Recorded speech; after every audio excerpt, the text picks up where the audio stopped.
Eh? Eh? Eh? Eh? Eh? Eh?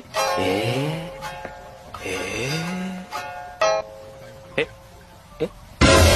Eh?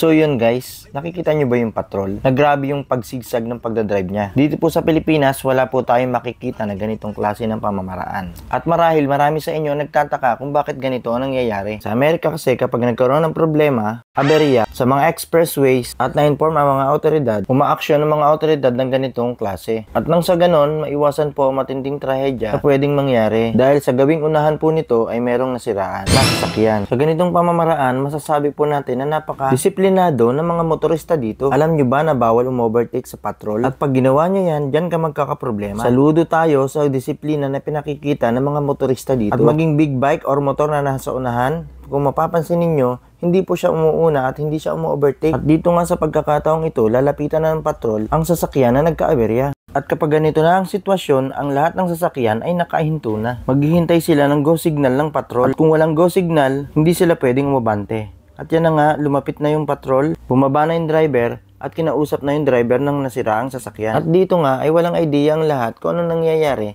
sa sasakyan na nasa unahan. Ang sinisigurado lang dyan ay nagka-aberya ang sasakyan. Dito nga mapapansin ninyo bumalik na sa patrol ang driver ng patrol. Habang ang sasakyan nasa unahan ay unti-unti nang umabante at pinapatabi. O diba, walang ganito sa Pilipinas. Ang meron sa Pilipinas, kamote. Kamote na nasa kalsada. Habang ang kamote sa Amerika ay kinakain nila. Sa Pilipinas magawin yan at sigurado, lahat ng mga sasakyan ay bubusinan ng napakalakas. At dito nga po ay mapapansin ninyo na humarap na yung patrol sa lahat ng mga nasasakyan. At nag-warning nga sila na pwede nang umalis ang lahat ng mga nakahinto at nagpasalamat din po sila.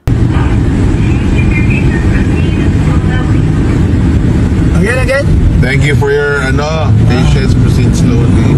At yun, ipinamalas nga po nila ang angking disiplina ng mga motorista sa kanila. At sana sa Pilipinas, ganito rin. At ma-adapt natin ang ganitong klase ng disiplina. Kaso, parang negative pa ito sa ngayon. So, yun lang at sana meron tayong natutunan. Maraming salamat sa panonood. Hanggang sa muli.